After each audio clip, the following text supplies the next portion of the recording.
Advertising grab the viewer's attention. Advertising should get our attention and our interest long enough to get across the brand message. So in these two ads, as you can kind of see, the one on the left, that is an attention grabber for sure, right? We see a close-up of a face with an insect on it.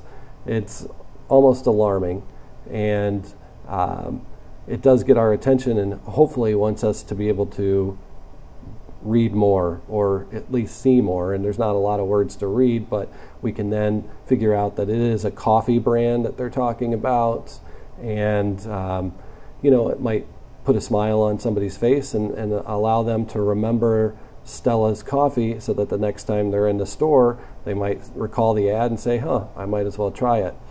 To be able to stand out among all the competition in the advertising world is a tough thing to do, and so that's why you know, these envelopes are sometimes being pushed in order to gain attention. As you can see on the right, this is a pretty creative, attention-grabbing ad too. Fairly simple background, and then we have the Heinz ketchup bottle kind of chopped up and almost like it's one big tomato with a bunch of tomato slices, right? It shows the naturalness of the product, which is what Heinz always promotes, and it also just a cool visual to kind of marry those two together, or the natural into the product for people to understand and you know, think they should go out and buy that over the other ones. So it says, no one grows ketchup like Heinz, a simple type of tagline there, and not much else text to read, just a really powerful image that really conveys their overall message.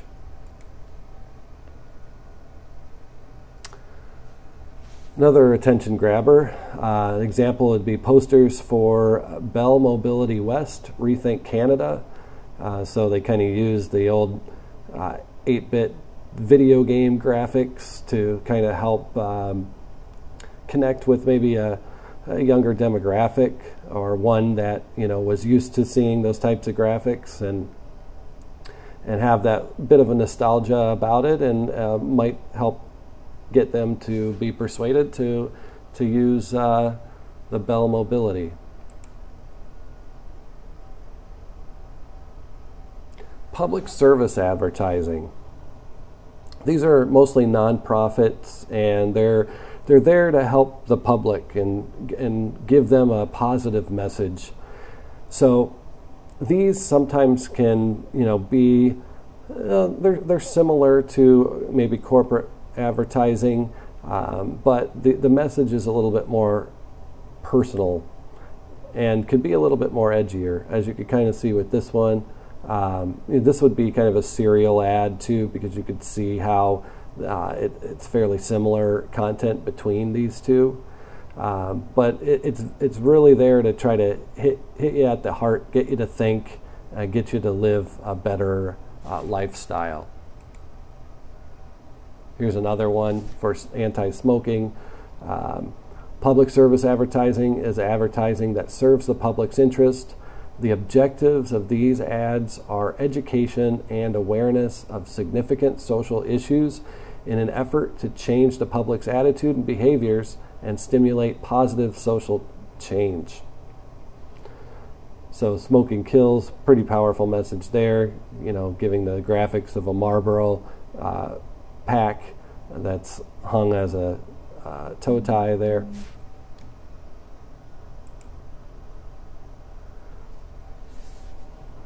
Here's some other public service advertising. As you can see with their logo, fairly similar to all other types of logos, right? Just, you know, 2-3 colors, simple graphics, as you can kind of see, or just an outline of the bear. The two bears, or the bear and the two cubs, you know, they're not going to be very detailed graphics at all. Just an outline icon to be able to get the audience to know that that's what it is. That's all that matters.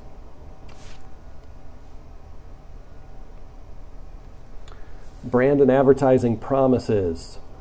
To differentiate and endear a brand, the advertising must Advertise tagline should be unique to the brand and embody the brand essence.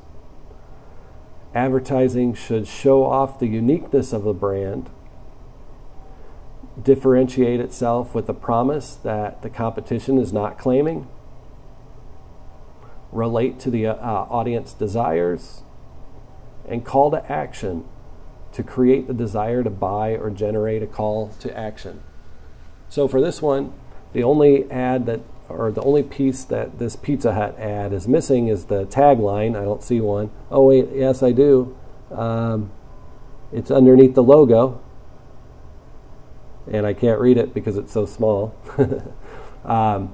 However, it shows a picture of the product to try to get the audience to think, boy, that looks good. It also differentiates their product from others by offering a $6.55 large topping carryout. And it also has a call to action. This is a web ad, so you have a nice green button that says order now, and that would be your call to action to get somebody to order. Otherwise, it could have a phone number, but since it's a web ad and everything's being pushed online to order these days, that was their call to action.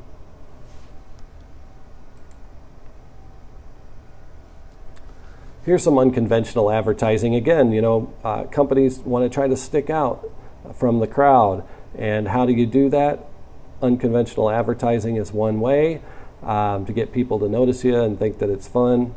Unconventional advertising is advertising that ambushes the viewer. The ambush word sounds like a negative word, and it can be sometimes, but it can also not be. For instance, this Kit Kat ad. It's just a park bench. It's not ambushing anybody in any way, but you'd probably take a look at it and laugh, or maybe even take a picture of it.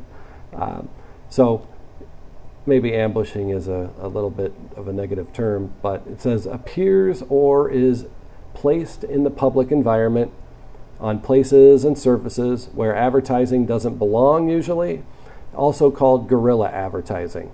As you can see, the IKEA ad, they kind of paint pictures of people walking up and down these stairs and such, and provide a little, you know, tagline there to remind people to go to IKEA. Here's some more unconventional advertising too. For instance, on the top of a drink glass, you have a picture of a car, pollution. It's more of a PSA announcement, actually, probably, that talks about pollution. It says the image of the back of a car is printed on the lid with the straw in place of the exhaust pipe. The lid is distributed and used by roadside food stalls. When consumers drink from the cup on the streets, it would be like they were inhaling toxic emissions directly into their vehicles. So, you know, again, kind of an unconventional advertising that really, I guess this one would be more of something that ambushes a person. Television advertising is usually a form of promotional design. One thing about television advertising is that you can have moving images and sound, which is something you can't really do much other places except for nowadays the web, because you have videos on the web.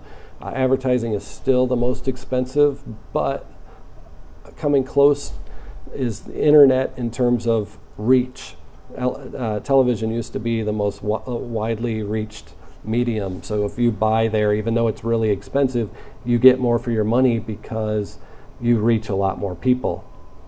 However, with the internet and so many people, especially the younger generation, that really goes online to watch videos, then we're starting to see that the internet is becoming how you can reach people the most. Maybe more specifically, sites like YouTube and such.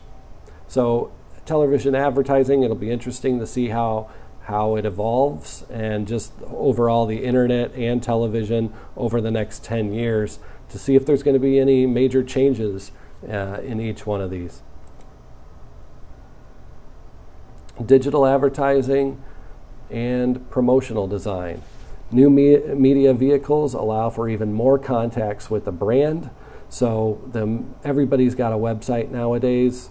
All of the different types of websites allow for advertising. We have YouTube, Facebook, social media, all kinds of avenues where companies can go and buy space to be able to reach their audience. And it's a lot easier to track someone through a computer than it is through maybe television or radio. So you're able to really pinpoint your target audience so that no advertising dollars are wasted and you get your product in front of the people that are actually going to potentially buy it. And again, this is something that's continuing to grow more and more, and we're kind of right in the stage of watching this develop and evolve, and again, just to sit back and see how far it can go.